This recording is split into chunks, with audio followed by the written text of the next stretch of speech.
wanted to clarify some things from 6.5, some little mistakes that I saw a lot of people making that you still got the right answer. You didn't even realize you did anything wrong, but it's important that you understand this, and it particularly goes to use substitution. So you'll see that on all these problems, I just did a little side and I figured out the U sub and then I put it back in. That's why I never changed bounds. I never changed bounds because the only time I was doing things, I was using X's over here. See, everywhere over here, I was using X's.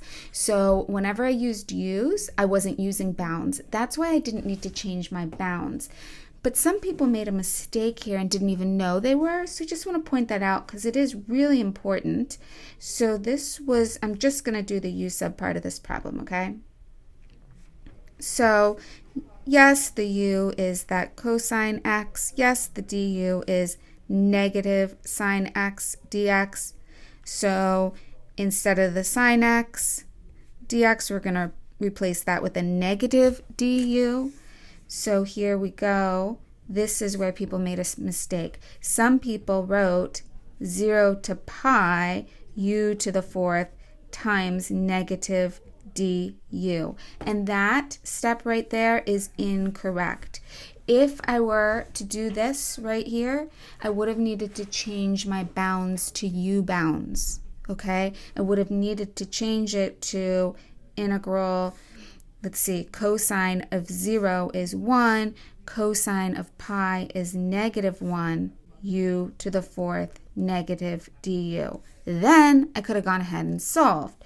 So you'll see that we're going to get the same answer that I got over here, this way.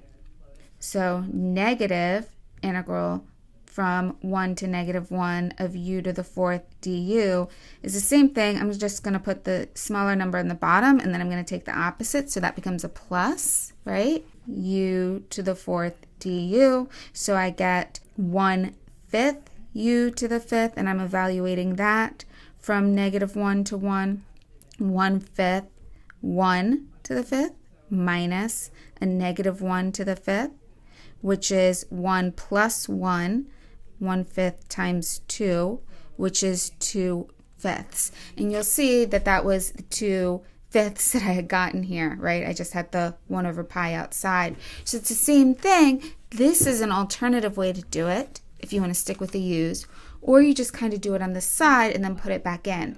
So why would I ever do it on the side? It's really for problems like this one in number 16. So let me go ahead and do that one. So I had broken it down to 1/30th integral from 0 to 30, 20 plus 75e to the negative t over 50 dt. So see, the problem here is that to take the antiderivative of 20, I don't need a u sub.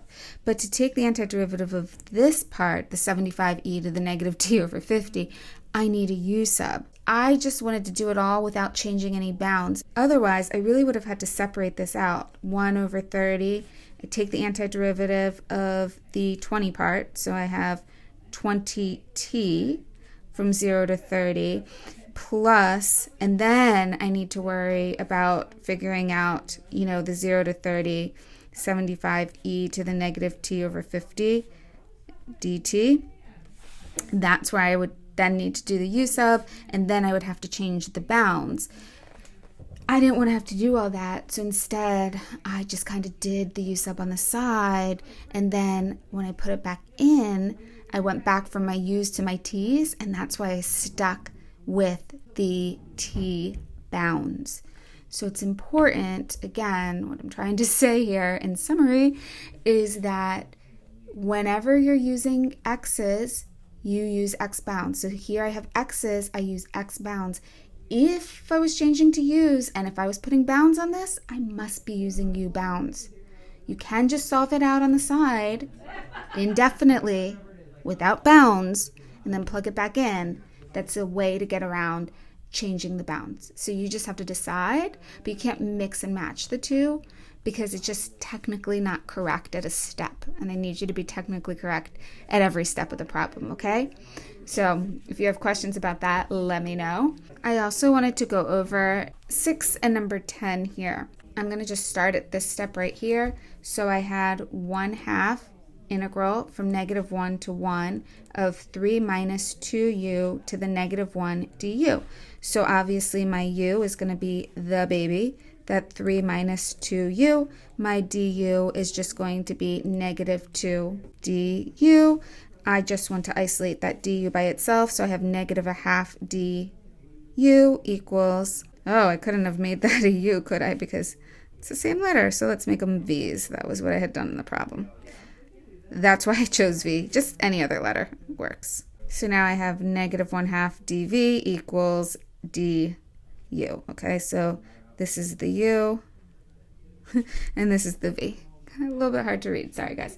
So now our problem becomes the integral of v to the -1, and then instead of du, I'm using -1/2 dv. So let's pull that -1/2 out. Integral v to the -1 dv, right? What is the antiderivative of 1 over v? Well, see, this is where you just add the 1 and divide by what you added. If you were to apply that formula, you get stuck because you can't divide by 0. So that's like your little reminder to yourself, oh yeah, that's the one that I have the formula for. That's my ln absolute value of v, right? So that's a little trigger to remember it. So what is my v? My v was actually this right here. So when I go back to this problem, I'm going to just plug that back in. So I have 1/2. I figured out that the integral was -1/2 ln absolute value of 3 minus 2u. Evaluate that between -1 and 1. Again, this is all u stuff. That's a u. So these are u bounds. Okay, I'm going back to all u stuff over here. That's important. And then I can just plug everything in. Okay, now take this versus number 10 where I had that 1/2. So I'm going to go right to the step right here. 1/2 integral 0 to 2, 2x over 1 plus x squared dx. So my u is going to be this baby right here. So that 1 plus x squared. That makes my du this beautiful 2x dx. I'm like really happy right now because that replaces just beautifully. So I have the integral of 1 over u squared, right? Because this is u squared times du. So people are really tempted right here because they see 1 over and they're like, oh, it's an ln. No, it's not, because what is this?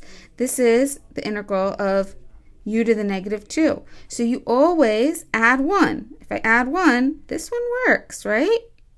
This one works. So that's what I got to do in this problem. I have -1 over u. And so I'm going to go back and replace everything with x's here. So I have 1/2, and I figured out that it was -1 over 1 plus x squared. And I'm evaluating that between 0 and 2. Again, here, I've changed everything to x's. These are all x stuff now, right? So that's the important part, is that if I'm going to use x bounds, I've got to be with x's. If I were to do the whole problem over here, which I could, then I would have to change my bounds to u. Then there was a question on how to do midpoints.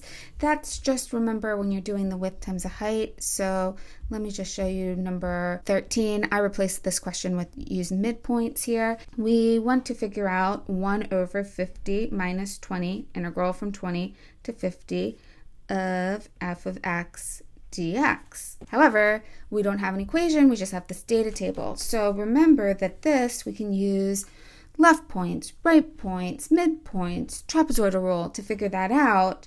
And so I said use a midpoint approximation. So we just do width times height. To figure this out, I'm going to do width times height where the heights are midpoints. So that means that this is a midpoint, right? Because this is my width, midpoint, width, midpoint, width, midpoint. Much better illustration here when I wrote it all out, right? So the first width there is just 10. The height is 38.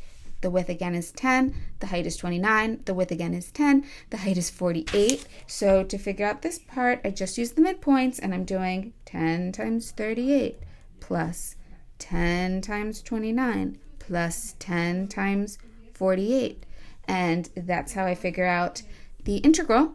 And that's it, using midpoints. Final thing that I want to go over is number 15. It is important that you know how to do this problem. I know it looks messy, but just do one step at a time. Sorry, I was writing and it wasn't showing up. So what I did was I just started with the original problem here, and then I said, well, it's easy to take the antiderivative of 50, so I'm not going to worry about that right now, but this part of it needs a u sub. So I'm just going to isolate this sine of pi t over 12 because obviously the pi t over 12 is my baby because it's the sine of that whole thing. So I'm just going to do that on the side. I have the integral of sine of pi t over 12 dt. So my u is just going to be, that's the baby, that pi over 12 t, and then my du is just that pi over 12 dt, right? Because the pi over 12 is just a constant. I only saw dt in my problem, so I'm going to isolate that. So multiplied by the reciprocal, I get 12 over pi du is equal to my dt. So I'm going to just put that in. So I have the integral of sine u times 12 over pi du. Pull that 12 over pi out. And so I have sine u du. The antiderivative of sine u is negative cosine, right? And so now I'm going to go back to my problem where I have all t's, and I'm going to put back in t's so that I can use my t bounds. So I have 1/12 times the integral of 50 is 50t plus, I'm going to just let that 14 hang out. Then I figured this part out on the side, right? So I have the 12 over pi negative cosine. I must replace the u because I'm now going back to t's. So I have pi over 12t. And that's it. I'm evaluating it between 0 and 12. So that gets me to that point here. And then literally you just put the numbers in and you solve. Okay? So hopefully that helps clarify some of the 6.5 bookwork.